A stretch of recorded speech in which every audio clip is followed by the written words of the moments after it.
Yeah, I've never done this before, you guys. My whole life story just like melted out of my brain back there. But I'm basically here to tell you guys a story about how I ended up here telling you guys a story. So it started in 2007, and I got this really nice ring from this guy I'd been dating in college, most of grad school, whatever. It was fine. It didn't look like any of those subtle hints, like, you know, the subtle hints that you send in the email or you just leave them up on the laptop screen. It didn't look like any of those, and I was like, well, that's fine, it's nice. And then he told me that he picked it because it was cheaper than most of the other ones, and he figured he could use the money to pay off the student loans and his credit cards. But y'all, red flags be damned. I was like, it's gotta be better than being alone forever, right? So eventually marriage sucked, and then life kind of sucked, and I was like, oh God, okay, we're gonna go to therapy, and I'm gonna save my marriage. I'm gonna save it. I'm gonna go, and I'm gonna pay a stranger for some advice, and I'm gonna save my marriage. And she kept telling me, like, oh, you deserve to be loved. And I was like, okay, whatever, I'm just gonna save my marriage. But what I did was I accidentally saved myself instead. And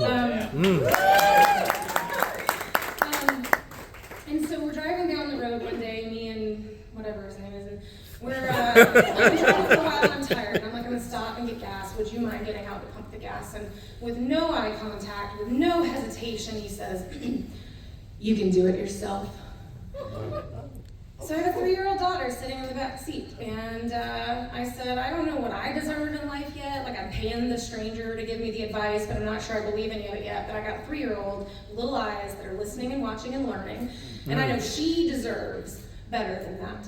And so I pumped my own gas because I can, and I went home and I packed my own bags because I could, and I took my daughter and I left, and I never wore that ring again. And so over the years, there's some dating, and I can confirm the only thing weirder than being like a grown-up single parent dating on the internet is being a grown-up single parent dating on the internet during a global pandemic. I learned a lot, including how to offend some sensitive libertarians, which was really weird, and I thought he could handle it, but I digress. So one night I find myself hanging out at Normal Bar like you do, and I'm with this super chill guy. You know, he's like, what's your name? I was like, Matt.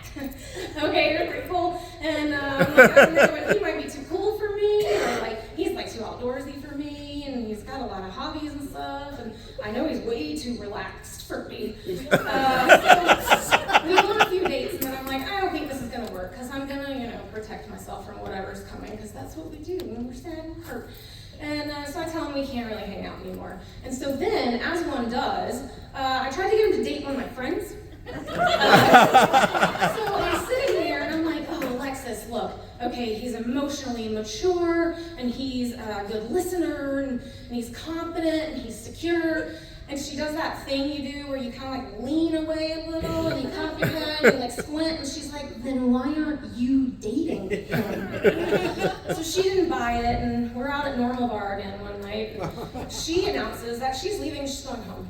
And I was like, okay, but you're my ride.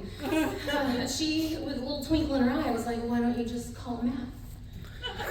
So I did. I called him, and I'm pretty sure I knew that breaking up with somebody and then calling them for a ride to get home from a bar at 1 a.m. wasn't how you set the stage for true love. But we hung out some more, and one night he says, we need to talk.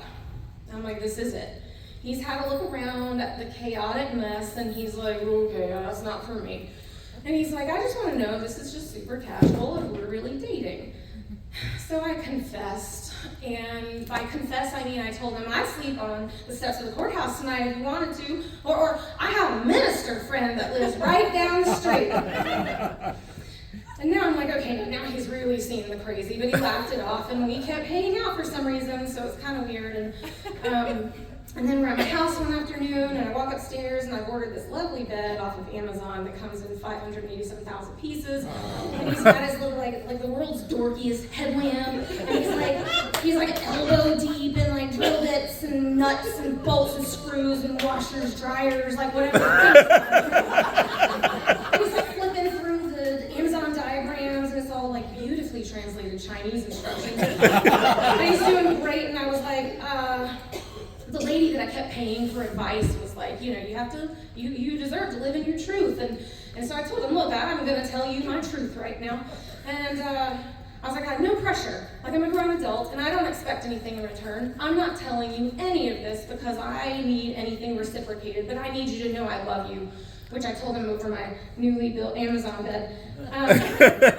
And he, he took a thoughtful pause, and he made some deep, meaningful eye contact, and he said, "Thank you."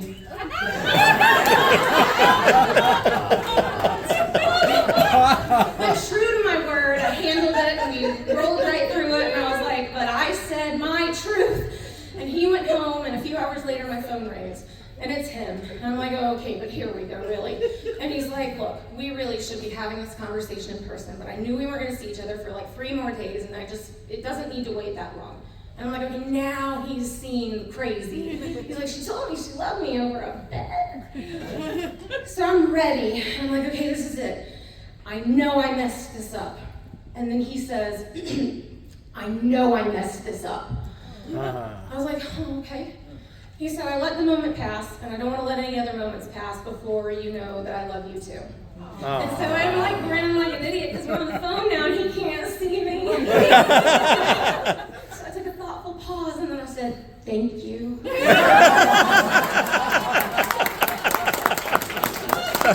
then we're like a year later and we're like hiking through the woods in Alaska and we're going on adventures and it's really cool and it's raining and we got these plastic ponchos that are like plastered to our skin from the rain. This little baby bear comes across the path and I'm not allowed to help it find its mom.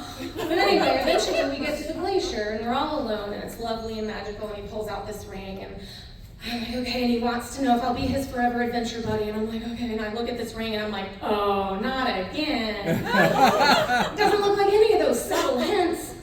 And so I took some deep breaths and then I panicked and then I didn't say anything and I'm like, okay, we're doing this again. And then he says, I had it specially designed and that's your birthstone. And I'm like, okay, we might be okay because it's not like that ring, it's not like that guy. And then he says, the stone was harvested from a meteorite that's millions of years old and fell to Earth from outer space. And it's the only one of its kind in the entire world. And so I stopped panicking and I just said yes to this ring and yes to that man and yes to all of the things. And basically I've been saying yes to all kinds of crazy stuff ever since. I tap danced on a stage in front of a room full of strangers. And then I auditioned for a musical on a stage. In a room full of strangers, and here I am telling a story on a stage in a room full of strangers, and on May 28th, 2023, exactly a year ago today, we said yes in the yard of the home where I grew up with 30 of our closest friends and family, including my minister friend. And so I think I've just learned that with this ring, I can say yes to anything. With this ring, with everything this ring represents, everything I have with this ring, I can say yes to anything I want. And so what I really hope is that you guys leave maybe a little excited about saying yes to your things because you accidentally paid money to get some advice from a stranger.